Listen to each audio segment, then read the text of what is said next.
exclusive.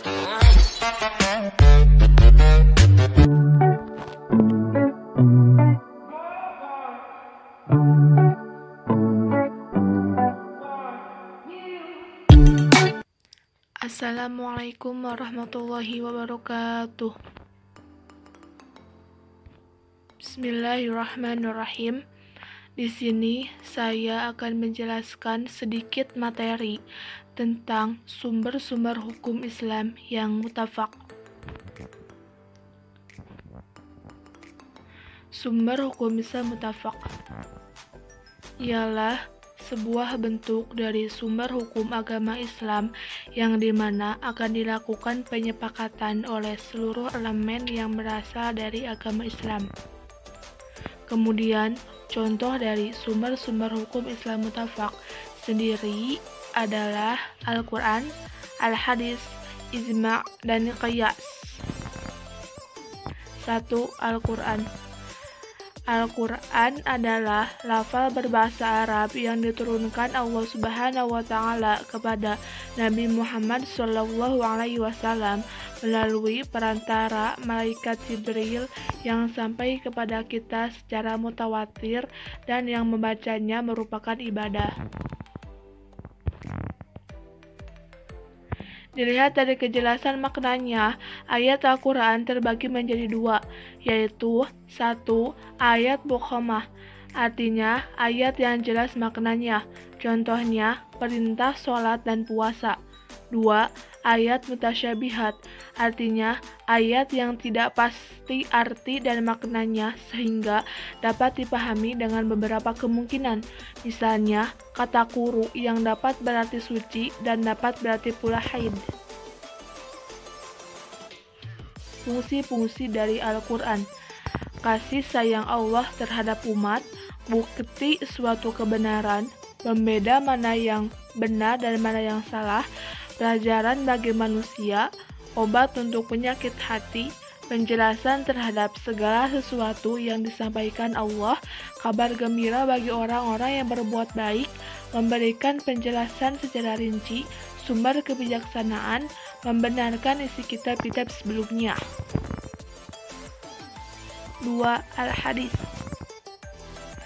Hadis menurut bahasa yaitu sesuatu yang baru, menunjukkan sesuatu yang dekat atau waktu yang singkat.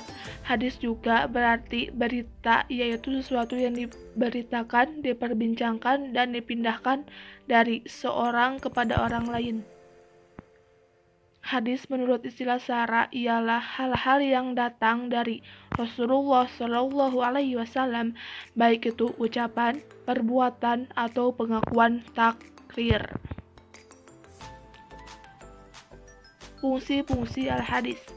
1.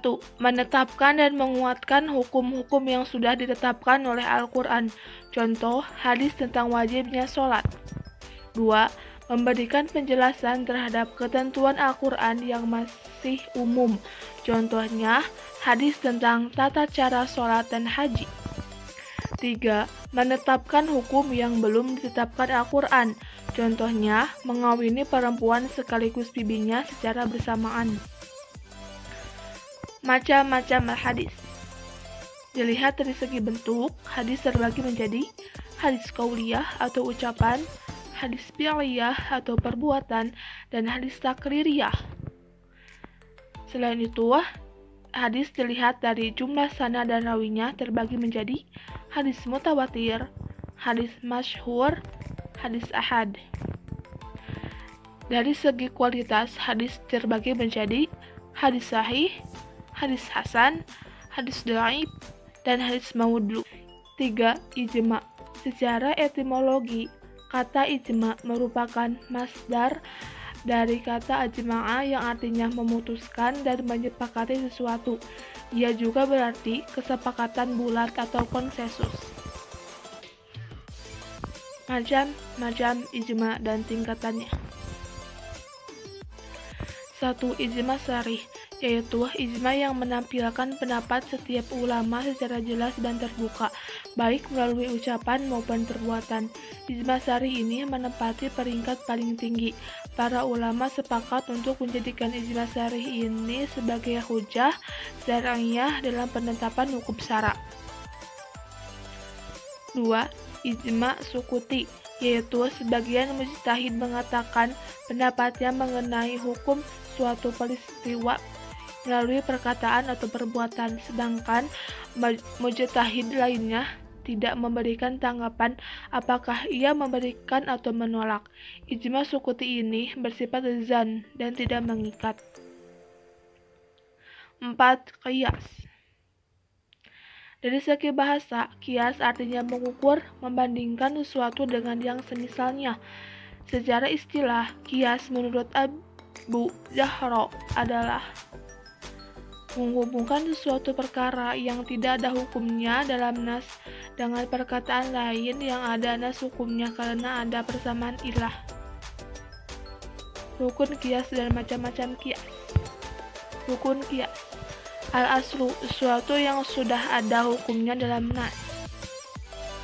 Al-far'u, sesuatu yang baru dan tidak ada hukumnya dalam nas. Hukum asal, hukum syara' yang ada nasnya sebagai pangkal hukum bagi cabang. Macam-macam qiyas. Qiyas aula, qiyas yang ilahnya mewajibkannya hukum. Qiyas musawi, qiyas yang ilahnya mewajibkan adanya hukum yang sama, baik pada hukum yang ada pada al-aslu maupun hukum yang ada pada al-far'u. Qiyas adna, qiyas di mana hukum al-far'u lebih lemah keterkaitannya dengan hukum al-aslu.